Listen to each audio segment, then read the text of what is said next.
جس وقت space x اپنے فیوچر کو لے کے انسیکیور تھی، ایلون ساتھ ساتھ اپنے الیکٹرک کارز کے پیشن کو بھی ٹائم دیتا۔ اسٹروبل جو کہ انجینئر تھا جس کو کمپیوٹنگ اور الیکٹرانکس کی دنیا کا کریز تھا، اور وہ ان دونوں فیلڈز کو ایک ساتھ لے کے دنیا کو بدلنا چاہتا تھا۔ اسٹروبل کو الیکٹرک کارز میں کچھ ایکسپیرینس بھی تھا۔ ہیرلڈ روزن جو کہ الیکٹریکل انجینئر ہونے کے ساتھ ساتھ روزن موٹرز کا مالک بھی تھا۔ روزن موٹرز ہائبرڈ وہیکلز بنانے والے سب سے پہلی کمپنی تھی، اور اب ہیرلڈ روزن الیکٹریکل پلین بنانے کا سوچ رہا تھا۔ اسی سلسلے میں ہیرلڈ روزن نے ایلون مسک کے ساتھ ایک میٹنگ کی جس میں اسٹروبل بھی ہیرلڈ روزن کے ساتھ لنچ پہ آیا، اور یہاں اسٹروبل کی ایلون مسک سے پہلی ملاقات ہوئی۔ ایلون جب الیکٹرک پلین کے آئیڈیا سے امپریس نہ ہوا تو اسٹروبل نے الیکٹرک وہیکلز کے بارے میں ڈسکشن سٹارٹ کی۔ اس نے اپنے بارے میں بھی بتایا کہ کس طرح اس نے ایک نارمل گیسولین پورشے کو الیکٹرک وہیکل میں تبدیل کیا تھا، اور کوارٹر مائل صرف 17.28 سیکنڈ میں عبور کرنے کا ریکارڈ بھی بنایا۔ ناٹ اونلی دیٹ، ایک اسٹیل کیسز سے بلڈ فائبر گلاس کی T0 ماڈل پہ بنی گاڑی جس کو 0 سے 60 مائلز پر آور تک کی ایکسیلریشن کے لیے صرف 4.9 سیکنڈز کا وقت درکار تھا۔ اسٹروبل نے AC پروپلشن کمپنی کے اس ماڈل کی ڈیولپمنٹ میں اپنا رول پلے کیا۔ اسٹروبل نے جب T0 ماڈل ایلون مسک کو دکھایا، Musk really loved the car۔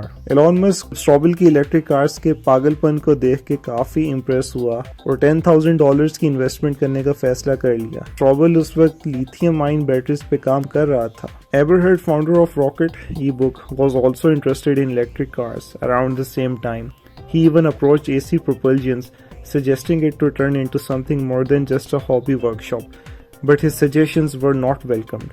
So Eberhard began himself to do all the maths in spreadsheet, from the components to the design to the costs. Eberhard and his partner Terpening came up with the idea of calling their company Tesla Motors, inspired from the man behind electric motor Nikola Tesla.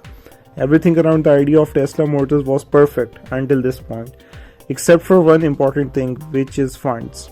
Since Musk was now a bit popular, Tesla Motors management saw a glimpse of hope there and arranged a meeting with Elon Musk. Elon invested $6.5 million, making him the largest stakeholders of the company.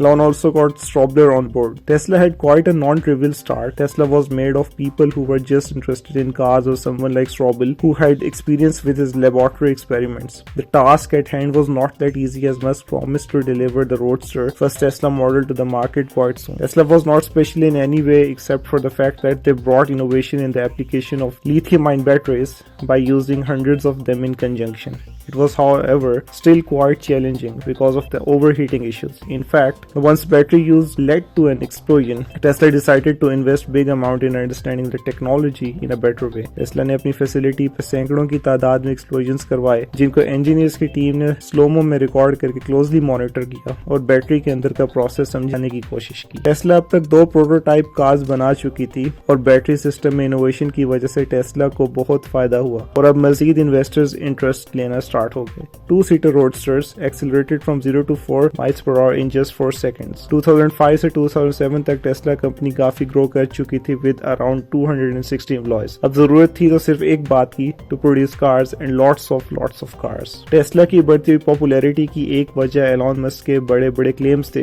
جیسے کہ وہ Tesla Mrs کے لیے $100,000 سے کم میں available ہونے کا کلیم کر چکا تھا۔ On the other hand, Roadster کی لانچ ڈیٹ بھی ایلون نے اناؤنس کر دی تھی۔ ٹیسلا کی مینوفیکچرنگ کے لیے ایشین مارکیٹس کو اپروچ کیا گیا بیکاز وہاں پہ چیپ ریٹس میں شارٹ نوٹس پہ پروسیسنگ اور سپلائی پاسبل تھی، اسی لیے بیٹری مینوفیکچرنگ کے لیے تھائی لینڈ اور موٹر سپلائی کے لیے تائیوان کا انتخاب کیا گیا۔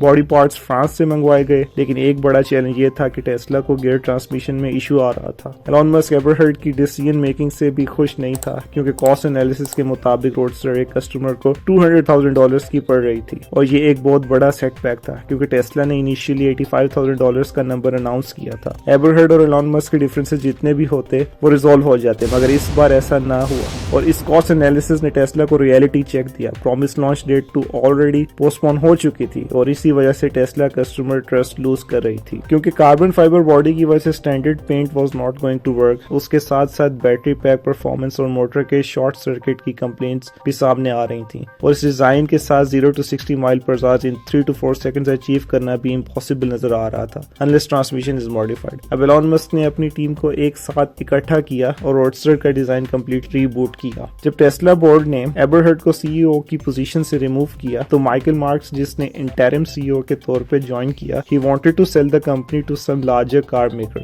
تاکہ مزید نقصان سے بچا جا سکے. However, Elon was not willing for it کیونکہ اس کا ویژن آٹوموٹیو انڈسٹری میں انوویشن لانا تھا, نہ کہ اپنی فیس سیونگ. اسی لیے ایلون نے ٹیسلا فیکٹری کو ریلوکیٹ کر کے بڑی فیسلٹی پہ شفٹ کیا اور battery manufacturing in house start کر کے تھائی لینڈ پہ ڈیپینڈنسی ختم کر دی. ساتھ ہی ساتھ سپلائی چین کو سپورٹ کرنے کے لیے ٹیسلا نے ان ہاؤس بھی روڈسٹر مینوفیکچرنگ سٹارٹ کر دی. ایلون خود جا کے مینوفیکچرنگ ٹولز خریدتا اور فرانس فیسلٹی کو ڈیلیور کرتا to overcome any present issues in car manufacturing. Tesla employees اب ایلون کا وہ روپ دیکھ رہے تھے جو اس سے پہلے صرف اسپیس ایکس کی ٹیم نے دیکھا تھا. Elon asked his employees to work even on the weekends and get the job done.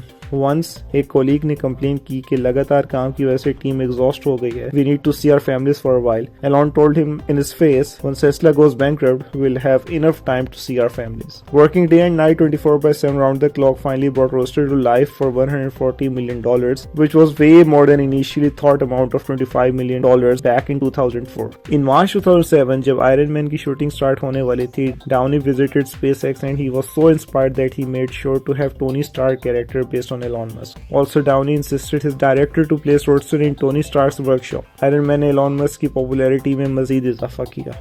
However, on the work end, SpaceX کی دوسری لانچ بھی فیل ہو چکی تھی اور ٹیسلا بھی اپنی ڈیڈ لائنز کو میٹ کرنے میں ناکام ہو رہی تھی. The whole scenario created a big media fiasco, denting Musk's image badly. Elon was getting out of money for his businesses اور اس کی میرڈ لائف بھی سفر کرنا سٹارٹ ہو گئی. جون 2008 میں ایلون مسک اور اس کی فرسٹ وائف جسٹین کی ڈائیورس فائل ہو گئی. SpaceX اب تک فیلکن 1 کو سکسیسفلی اسپیس مشن پہ بھیجنے میں ناکام رہی, لیکن ساتھ ہی ساتھ فیلکن 9 پہ بھی کام جاری تھا. فیلکن 9 نے جولائی 2008 کے اینڈ پہ کامیاب ٹیسٹ فائر کیے اور کچھ ہی دن کے بعد فیلکن 1 کی تیسری اٹیمپٹ ایک بار پھر سے ناکام ہو گئی. اس بار بھی فرسٹ سٹیج نے بہت بھرپور طریقے سے اڑان بھری, لیکن جب سیکنڈ سٹیج ٹرانزیشن سٹارٹ ہوئی it failed right at that time. یکے بعد دیگرے فیلیئرز کے بعد اسپیس ایکس کو اپنی غلطیوں کا انالیسس کرنے کا موقع مل رہا تھا. Each failure ended up with many opportunities for improvements and learning. بلکہ اگر یوں کہا جائے کہ یہ فیلئرز اسپیس ایکس کی سکسیسفل لانچ کے لیے بہت ضروری تھے تو غلط نہیں ہوگا.